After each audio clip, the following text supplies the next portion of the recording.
It's a great day to be a Coyote. Welcome, Coyote Nation, to another episode of Back to Pack Podcast, where we are going to be bringing you all of your favorite games, memories, and of course, discussion with our fellow Coyotes. As a disclaimer, we have no affiliation to the University of South Dakota. This is a podcast ran by fans for fans. The ideas and comments do not represent the university. Our opinions are our own. Be sure to find us on Twitter at BackToPackSD. With that being said, let's jump in. All right, so I'm going to start the show off a little different than what we're used to. A lot of you Coyote fans out there have already heard the news, but I just wanted to bring it to everybody here. Unfortunately, my grandpa, the inspiration, not for me just going to USD, but starting this podcast, getting into Coyote football, he passed away between April 15th and April 16th. And I just know that he's really looking forward to what USC is bringing to the table this year. And I just wanted to bring that forward to everybody. So it's a strange, I didn't really know what to say on this. I really didn't plan anything, but I wanted to dedicate the show to him. And if there's anybody that's watching with us that might have a drink on them, I do. Crown on the rocks, just the way he likes it. I'd like to give a quick toast to, honestly, the greatest Yote I've ever known. Yep. Cheers. Grandpa Larry. Cheers. I will add a little joke to it and make you guys chuckle a little bit, though. Funny enough, I remember Grandpa Larry last fall talking about the transfers coming in. And he just said, this transfer world is going to really mess up college football. And he even told me he thinks that the transfer portal may even be the death of him at one time. And I shit you not, the portal opened April 16th. So the portal claimed one more, but he's going to have a hell of a seat. Yeah, Jake, we talked about it before, but sorry to hear about that. And I think anybody who listens to this show, I think knows what an impact and what a Coyote fan your grandpa was. So sorry to hear it. It's definitely it's a sad time to be a Coyote when things like that happen, but glad to your point that you've found a way to kind of memorialize him here, like you said, there's kind of the inspiration here. So I like it. I'm happy to be a part of it. And yeah, and he was such a big supporter of this, right? You can from the get-go mention with the show and you being a Coyote and everything with your family. And so yeah, I can't think of a better way to keep his legendary status going is by you going all in on Coyote football in this show. Yep, exactly. I appreciate that, guys. He's gonna be missed, but we gotta move on through this. Thank you. I appreciate all the kind words. So, but we can flip it over now to some Coyote football news. Talk a little bit about the spring game, family day, a little bit on the portal news. So, and thank you, Yote fan. Hey, what up, Yote fan? Thanks for joining us tonight. Yes, thanks for popping in. Yeah, I think Jake, to your point, it's kind of weird. We're in the off season, as we call it, or kind of off season, and I think you and I, or this whole group, have been texting more often this past 2 weeks than we have probably during the season, right? It's kind of we talk about, saw each other all the spring game. I thought that went really well. I think I'm still a sucker for a good spring game where guys are popping pads and things like that. I think those days might be behind us with this new spring portal window. At least what we can see for the fans' perspective. Yeah, correct. So a part of me, I could go on a rant about this, but part of me hopes that maybe that spring window closes at some point, right? It just seems the timing seems awfully weird for football too. But yeah, between that and transfer / portal movement, it's been a crazy 2 weeks. Yeah, I tell you what, honestly, at the opening of that portal series, I thought it was going to claim more than just Grandpa. I thought it was going to take me out too. That was chaotic. Yeah. And it's been absolutely bananas. I mean, I think this is uncharted territory for all of us. We got a taste of it last year, but it wasn't like this. No. and it's on a whole nother level this year. And for me personally, it's been a roller coaster ride. And I know for you guys, with our group text going back and forth, on almost an hourly basis with this stuff, Right. it's been a roller coaster of emotions. There's been a lot of lows and then some highs sprinkled in here. But yeah, I think for all of us fans, I think Coyote Nation is feeling the same thing. I think there's a lot of WTFs being thrown out there, and just people trying to make sense of all of it and just keep up with it, because every day Yeah. you're seeing announcements both ways with guys, leaving and coming. So it's been a lot. And we've tried to put together the list, and we have that tonight if we want to go through that. But we've got the names, the most up to date list we have, and we know our coaching staff, especially Coach Rosie, and really all the coaches. I mean, they have to be just working like crazy right now, and I don't even know how they sift through this with just the sheer number of players going in and out on a minute by minute basis. But we do have that list, so we can go through that if we want to. Yeah, and we don't have to dive too deep into it, because the good news is the portal closes tomorrow for us. So Right. and I think all of them that we're leaving have already left. I think the dust was finally settled on the exit, and the entrance is where everything's going to be kicking up. But yeah, I think what we've added, is it 10 now? Is what Yeah, I we're think up to? we're officially up to 10. We know there's Yep. more in process, but officially we're at 10 commitments. Mm-hmm. Yeah, and I And think the so, crazy part is, talking back at the spring game, uh, I should say one. I guess I shouldn't just breeze by that, but I did think that was a great event, a good family day, a yes. great turnout. So for anybody listening, if you've got kids, I would strongly encourage you to go. My my two girls went; they had a blast. So Yeah. Jake's as well. So I mean, nice job with the family day. Like I said, it wasn't the typical spring game keeping score type thing, but it was a lot And of actually, fun. But let's keep touching the on that. I'll be right back. yeah, the but the funny thing is you think about the spring game, you go there, you're watching players, and we kind of laughed about it. Jake and I did, where it's like you got guys signing your poster, and 2 days later they're in the portal, right? Like Right, it's right, that's how fast this moves. And I'm not saying that's not a dig at any player, right? I know every player is doing what they think is best for them in their situation, and right. we hear about all the money that's being moved around and understand that, but it is just a crazy, crazy time that should be quote unquote like maybe the slowest time of the year for football.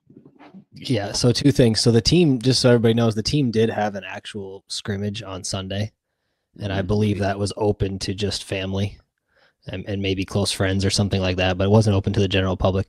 But and then two, to your point, Grant, about the portal.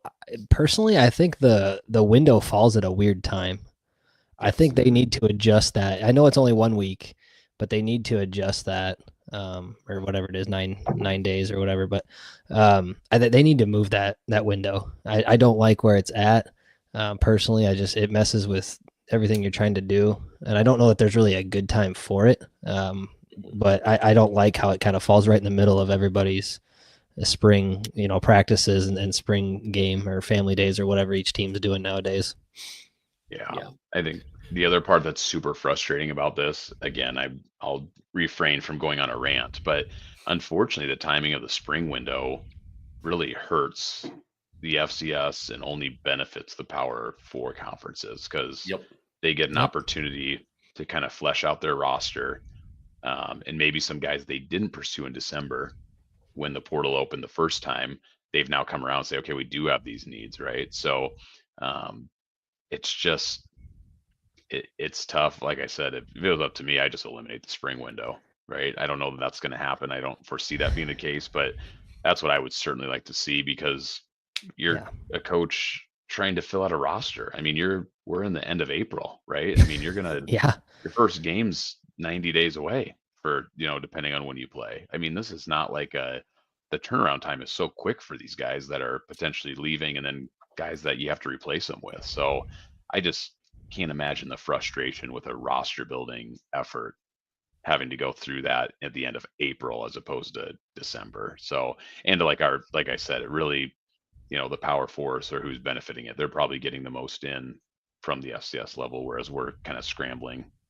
like, or at least it felt like we were scrambling with this second portal window open. Yeah. I will say with this too, it's kind of it's nice because it does fall in the middle of spring practice too, because then teams can fill out. And this is where we're winning in a situations too, where we're going out and getting kids coming down from the Power 5 because they're being told you're third, you're fourth. We're going to cut you because the roster is going to move to 105 flat. And that is a bonus for us. So give and take, obviously, we lost some absolute dudes, some names that we know we've come to love. But here's the thing, and I mean, Mitch, you've done a fantastic job on this, tracking these guys, especially with how much eligibility they have left. Let's see here. O lineman, we're getting 2 years remaining. Center, we're getting 3 years remaining. Tight end, we're getting 3 years remaining. Other tight end, we're getting 4 years remaining. Like, we're still getting some guys that went and got some Power 5 experience and then came down a level to get playing time. So there's still, it's going to be young. We're going to see these guys for a while, hopefully. If not, it's a recruiting tool as well. Hey, we can turn you into that $2.5 million offensive lineman. That's right. And the other thing I want to bring up too is the elephant in the room. And you've seen FCS Nation, you've seen Sam Herder, and you've seen the Zach and Timothy Rosario on the Blue Bloods. You've seen them all tweet about it this week. But the level of tampering, you've even got, at this point, you've got coaches threatening to throw people under the bus and release names, and colleges that are contacting their players from the FBS, contacting FCS guys when they're not officially in the portal. Yep. So there's a huge level of tampering, and it's been going on since this really all started with the transfer portal and NIL era. It's not new this year. It's just seems like it's on steroids this year. But the thing is it's you have the what is the illegal part of the tampering, but then you also have now all these kids getting agents. And so now you've got that's the workaround. That's the loophole now, where there's constant communication going every which direction. And so it makes it really, really hard, and stuff moves really, really fast. And for some of these guys, they're making out really well. And other guys, I think, are kind of getting lost in the dust of it all. But overall, it's absolute madness. And I don't see it slowing down anytime soon. But just one other thing, too, to the comment about the 105 roster cut. So we saw, I think it was yesterday, news came out that the judge that's overseeing this case actually has delayed that cut and is basically holding it out for 14 days as they basically work to mediate some parts of that contract, or that case, not contract, the lawsuit, the case with the House settlement. And so you've seen that as well. So I don't know, like Jake mentioned, there's a lot of FBS kids that are now entering the portal because they've been told, hey, your spot's no longer here. You're going to be cut. Go find another place to play. And we're seeing some of those guys, I think, that USD's targeting, and maybe even a couple of them that we've landed, actually. But it's just weird. Everybody's in scramble mode right now. Players, schools, coaches, fans. I mean, it's hard to kind of make sense of it all at this point. I will say this: not all coaches are in scramble mode. True. You have a good feeling of which coaches are when you see Twitter posts about a coach saying, "Looking for the next dog. Send me those transfer portal videos." Dude doesn't know how to do his job. What school was that? What school was that, by the way? Honestly, NDSU had one. Did they? Okay. I remember you sent it to me, but I can't remember which school that was. Well, I chuckle to myself every time I see it because I've seen them everywhere. I've seen plenty of, I think I saw you and I one too. It's just, do your job, find your guy. And I'm going to bring up. It's cheesy too. It is. Where's my dogs at? Yeah. It should be on your roster.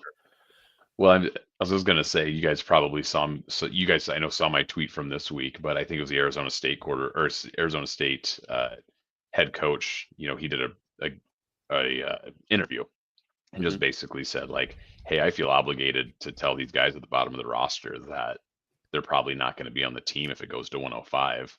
And I couldn't agree more with that. That's the one thing where I will go on a rant a little bit, is that if you're a power four, in particular power four school, but any school, and you have guys at the bottom of the roster that you just know aren't going to make it or just aren't going to see the field, like for you to hold on to that guy just for the sake of keeping like your big roster intact is crazy to me. It's like unbelievably selfish, right? Because we're in a position now where, pick whatever your power four school is.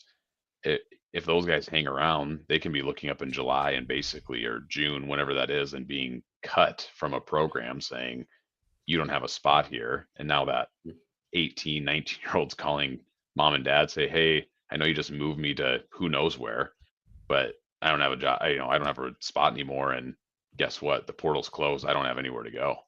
Yeah, and so that's I forgot to mention that, but the whole part of that, the judge delaying it, is because the judge wants to grandfather in all those walk-ons and players that quote unquote would be cut with the cuts down from 130 or 140, whatever these big schools carry for players down to 105. The judge wants those players to be grandfathered in because all this kind of happened while they were already there. And so that's that's the whole crux of it, is the judge wants them players grandfathered in so they don't get cut. But you've seen a lot. I use Kansas State as the example. We've seen a lot of guys go into the portal from Kansas State, and I think part of that is we saw some information where the coaches met with those guys and said, "Hey, look, we won't, not going to make the 105. So, hey, get out of here while you still got a chance." Right. And should find be a simple it should be. It should be a pretty simple, straightforward conversation. Absolutely. And so say we put together a 105 depth chart. Here's the guys that aren't on it, and let them make the decision. But if you're one of those players, it's kind of a risk right now. It's a risk of, do I stay and hope that the NCAA in this case and this judge works out in my favor, or am I ultimately going to get cut here in a couple of weeks when this gets resolved? Yeah. See, and that's where if I was a player, I'd be running to the portal if I was in that situation. I mean, yeah, exactly. You could, you can always hit the portal and, technically come back if that's the case, right? Like, just because you hit the portal doesn't mean you're leaving your school, although that's obviously the intention most of the time. But in this scenario, I don't know if you can even have that transparency with the coach. Say, hey, coach, I got to hit the portal because if it goes to 105, you're cutting me. I got to find a new home. And like we said, think about if you're a bottom of the roster power four guy, chances are you can probably play in the FCS and certainly can play at the D2 level. And that's what guys want to do. They want to play. They want to play ball. Yep. Now I got a question for you. Where did the number 1 overall draft pick start? Yeah. Ooh, got a little draft knowledge. UIW, incarnate UIW. word. Hey, I got a question. Where'd the number 2 overall draft pick start? I don't know. Ooh, Jackson State. Bing, bing. And would you guys happen? That's right. Would you guys happen to know what level of football Jackson State and UIW are? The old FCS, baby. Exactly. Now, I'm not gonna. With Travis Hunter, he was a 4-star, highly recruited, very. Right. Yeah. It was a very polarizing situation that he went to Jackson State. But then he obviously followed the coach that he got, or that he was recruited by, to Colorado. So it is a little different situation. But Cam Ward, he had 0 stars. He had 1 offer out of high school, and he took it, and he blew up. The NFL's going to find you, and just knowing, like, I really think if we can get 3 years out of some guys, we could send them NFL early too. Oh, and so I think there's an opportunity. And heck, Grant, you're an insurance salesman. Let's do some future values insurance on the team, so they don't have to worry about NILs. And if they get hurt, they're good. Yeah, I mean, you make a good point. Jake and Coach talked about a little bit too, right? Where it's like, you look at the track record, like you can get to the NFL from the FCS, and there's a very clear path if you're called a top tier FCS program. So the NFL's too good to not find good players. They're just they turn over every stone, right? And to Yep. now say that FCS football is not under the radar, right? It's nationally televised, playoffs and things like that. But it's to your point, there's no reason you can't. But to a guy like Cam Ward and a guy like Travis Hunter, like you're right, you do have to, and it benefited them, right? This new era of football definitely benefited them. They're a very small percent, right? Because I think for a lot of guys, it doesn't always work out that well, but it's a cool storyline. There's no doubt about it. To see a guy go from Incarnate Word to the #1 overall draft pick, that is so cool. I like that story. Yeah, Yep, I'm for excited. sure. And I think it also comes down to the staff that your college has. And I'm just going to say it. Coach Rosenthal, as our NFL liaison and general manager, dude works his ass off. And I'm sorry for cursing, but it's true. Like, yeah, I've had a couple conversations with him, and he's like, Jake, sorry, I'm busy. I got 5 minutes, and I got a recruit coming in, or I got a phone call with the NFL scout here. And he's just grinding because he knows what we have, the talent that we have. He's going to make sure he gets as many eyeballs on his players because he truly cares about them. And for your ability to show out, obviously, when you're a star athlete, your talents are going to show, whether it is averaging well over 10 tackles a game or averaging 30 yards a catch, you're going to show out, and he's going to make sure those eyeballs show up on you. Yeah, and the power of the paw is growing, right? Like our brand is growing, and you're going to see, we've talked about this in previous episodes, but you're going to see Coyotes in the NFL again here real soon, over the next couple of days, whether that's getting drafted or getting that phone call and that UDFA contract. We're going to see, we've went through that list already, but you're going to see that. And I fully expect every year for us to see a few more names. So I think the power, the brand recognition, what you're seeing from us and what the program that that we've built these last couple of years, I think it's only going to get more and more. Exactly. And, I think we're going to have a huge benefit with these seniors that are draft eligible. I don't know what the number is going to be. I have confidence in knowing we're going to have at least one drafted. Like, I really feel good about that. But we're going to have so many go into the NFL, whether it's rookie camps or whatnot, and they're going to turn heads and they're going to say, I was a Coyote. Because this group we're sending off are some of the proudest Coyotes I've seen in a long time. And they're going to beat their chest about it, that they did it here. And a special group of dudes, too. Oh, exactly. Talent-wise and just people-wise. It's a perfect storm for us. It really is. I mean, we've had these guys on. You've got to hear from them. You're going to get to hear from a few more again. They're great dudes, and they care about the university, and they put their best effort every time they step into the field or into the film room. They're going to turn heads, and they're going to turn heads for what USD offers. Yep. Yeah, and I mean that's the I guess the good side of that.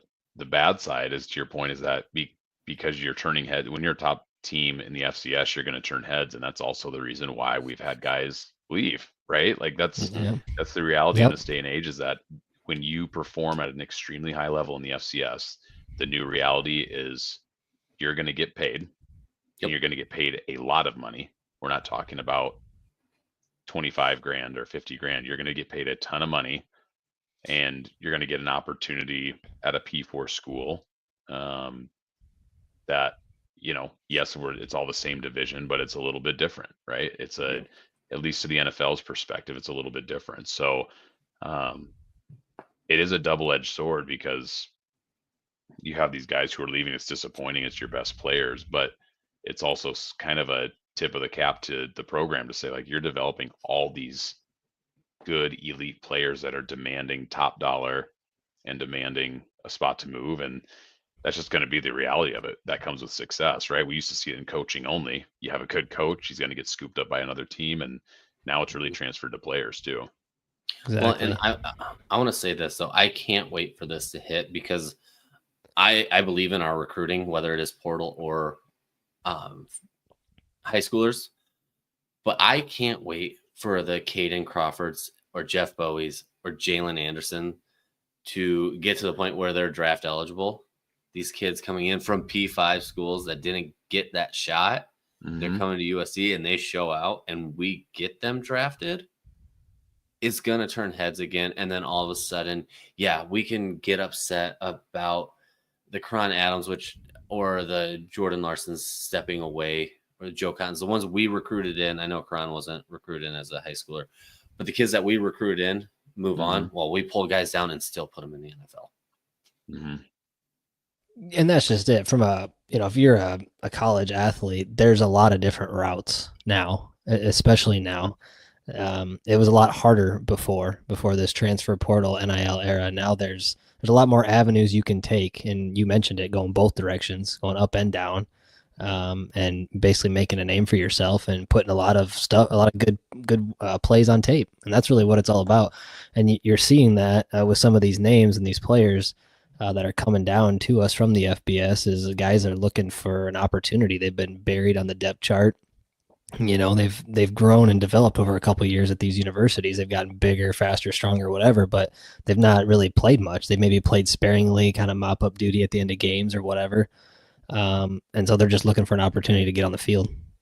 Hey, and I'm going to say it, NFL isn't the only spot anymore. You got the AFL, or, in reality, you could be like this guy and just go have a blast in the Canadian Football League. I was going to say, there's no, I had to do the poll. We need to get him on the show, by the way. That we do. That would be, he'd be a fantastic guest. But to your point, like you talk about so many paths to, professional football. Streveler's like the poster child of like how to get it done in a creative way, right? You start at Minnesota, you go to USD, you go to Canadian football, you go to NFL, you go back to Canadian. That's really, it just all comes down to, at the end of the day, these guys are competitors and they want to compete and get a shot. And I think that's what we bring them. And the other part of it too is that there is a proven path. If the NFL is your goal, if professional football is your goal, you can accomplish that at USD. And that's just it. We have the resources, the facilities, all of that now. And the missing piece in my mind was kind of that brand recognition. And you're now where the program has elevated to the point where we're getting that. Exactly. And don't forget, we're one of the very, very few FCS schools that actually invested in a strength and conditioning coach strictly for football. Yeah. There's a handful of schools out there that do that, is all. Right. And we're one of those now. So, well, and you heard Coach Johansson when he was on our show say that he wants USD. The vision is for USD to be the premier development spot. If you want to come and get better, and wherever that path takes you, whether that's NFL from here or maybe moving up to an FBS school like some of these guys did. That's basically what he said in a roundabout way.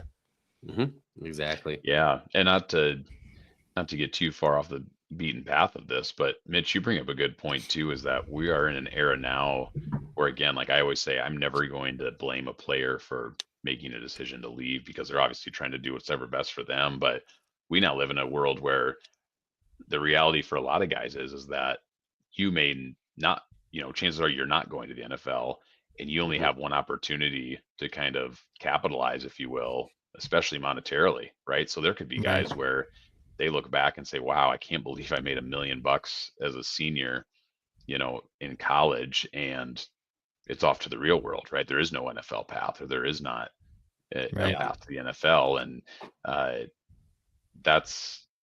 think that's great for guys, right? That they have that opportunity to set themselves up and their families up. But it's just a strange world because we're not accustomed to that, right? Like it's weird for somebody to think like, oh, me transferring to this P4 school is going to be the pinnacle of my athletic and maybe earning years, right? That's just a strange thing that we're kind of at. But I think we'll find out quickly here that that's the reality for a lot of guys. Now I'm going to play the devil's advocate and flip it a little bit. We all saw the Nico situation. R.I.P. Mhm. Tennessee, Mitch. Mhm. But he took what, 1.5 at UCLA? Is that what it is? Yeah, and after tax, because Oh, California state income tax, it ends up being about 950,000, where he not was set quite, to make actually. he what? Not quite. So it is. Uh, hold on. I am doing the math as we speak right now. So first, let's take out the 12% that you will have to pay your agent too for brokering that deal. So Well, now his we're dad down his to dad is his dad and family friend are the agents there. So, but okay. yeah, So I'm his is sure a little his different. dad will take a dad tax. Yep, dad tax. So, It's but like when you open the bag of chips for your kid. You take the first one out and you call it the dad tax. Mhm. Yeah. Make Easter sure it's candy, not buddy. poison. Yep. Yeah.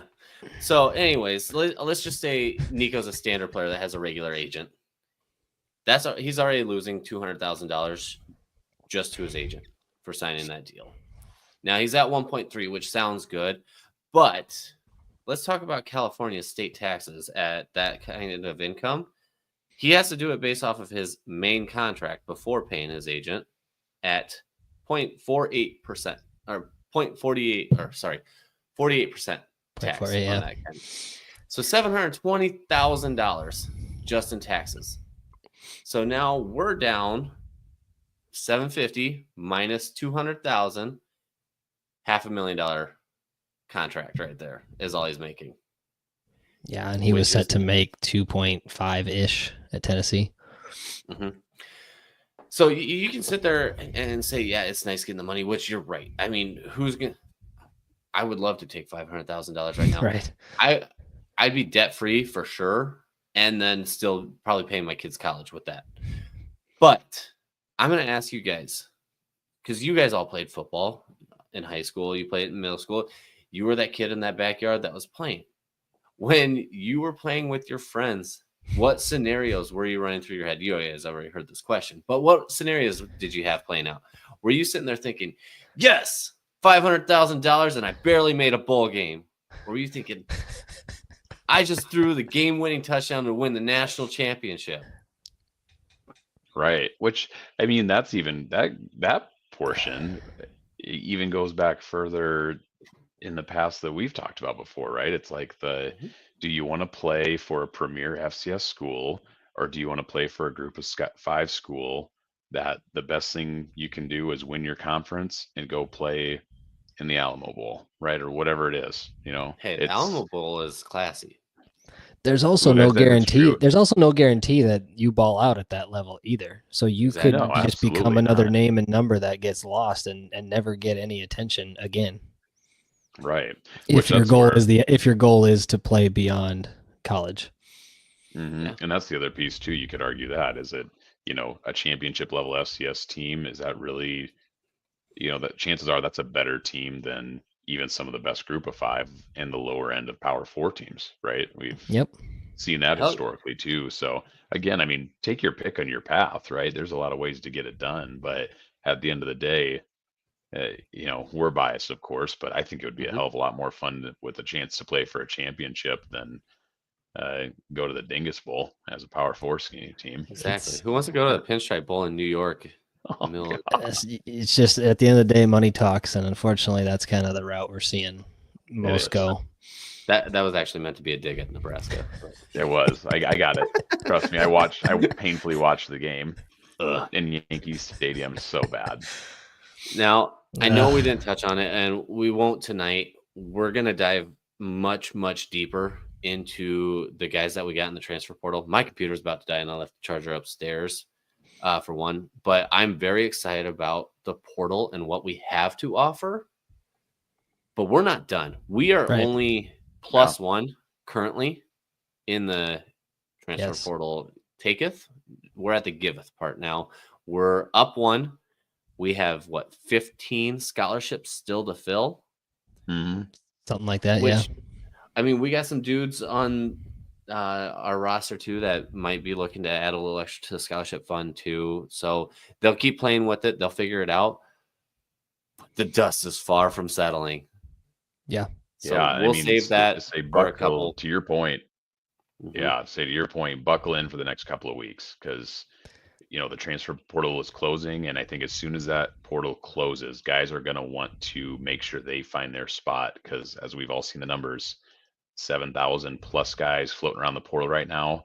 Again, if I'm a player, I would be wanting to make my decision as soon as possible. So I think these That's a next great 2 point, weeks Grant. are going to be fast and furious for sure. Yeah, it's like musical chairs, and the music's going to stop, and there's going to be a lot of kids left without a chair to sit down in, and they're You'll going to have a be chair. going. It's just in your parents' basement.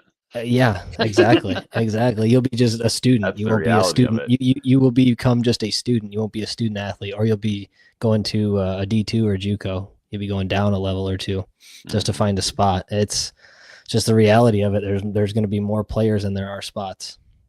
Yep. All right, perfect. Well, hey, I think that's a good spot to end it for tonight. We'll catch up more on the portal as it comes. Be sure to pay attention to the Twitter account, because we're going to have some special announcements coming on some future shows once we get those all lined up. I'm really excited for the guys that I have been talking to, getting that set up. So fingers crossed, we got some cool shows coming down the pipeline. I think, Jake, if you're okay with this, and Grant, I'm going to post the list of transfers. I'll go ahead and tweet it out so people can see it from our Twitter account. Yep. If you're all right with that, I'll just post the list so guys can have a complete look at it for right now. And yeah, we'll talk about it in depth later. Perfect. All right. Well, with that being said, go Yotes. Go Yotes. Go Yotes.